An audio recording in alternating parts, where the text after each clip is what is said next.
coming up with ways to curb human trafficking. And that was the goal of lawmakers who met in South Texas Thursday. And while they were down here near the border, they got an update on the state's efforts to secure it. Leanne, what role will these extra troops play?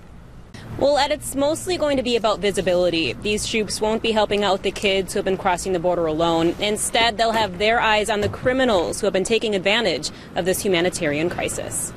We are expecting Governor Rick Perry to be here shortly to be booked. The stage is definitely set. I mean, we've got media crews from all over the state set up both outside and inside where the governor is expected to be processed. Now, part of that processing will likely include a mugshot and being fingerprinted. We did get a copy of the governor's summons today. It outlines the 2 counts against him. Count 1 being abuse of official capacity and count 2 being coercion of a public servant.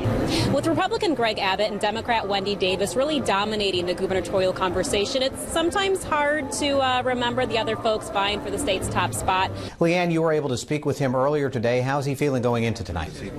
Paul, other than being a little sleep deprived, Dewhurst said that he's doing just fine. And while he does perhaps need a little sleep, what he really needs tonight are the votes. Leanne, I imagine it's a pretty different mood over there. Yeah, no doubt, Paul. I mean, these really aren't the early numbers that Dewhurst supporters here really wanted to see at this point tonight. But I can also tell you that it doesn't seem like too many people are surprised by these early results. I mean, if you just look back at the primary election results, just how many more people voted for Patrick. President Obama showed some love for Austin, and the crowd sure showed some love back. And while picking up some barbecue might be a perk of his visit, his main focus was the economy. And you just kind of addressed some of your supporters here, and you talked about your grassroots effort. I mean, your living room literally transformed into campaign headquarters. So now you get to rearrange some furniture, right? The city crews are still out across the city of Austin blocking low water crossings. As you can see here, plenty of signage reminding drivers just don't even try it, right? I mean, turn around, don't drown. It's reassuring to see how Texans, and particularly people in this small community of West Texas, are coming together, helping one another.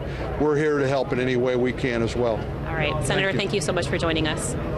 And yeah, like you just heard Senator John Cornyn say, the community is really coming together. And on the federal level, when it comes down to that, we are still waiting on perhaps a declaration from the president declaring this an emergency situation. Until then, it's a lot of neighbors helping neighbors as this small town continues to mourn and just kind of grasp what happened.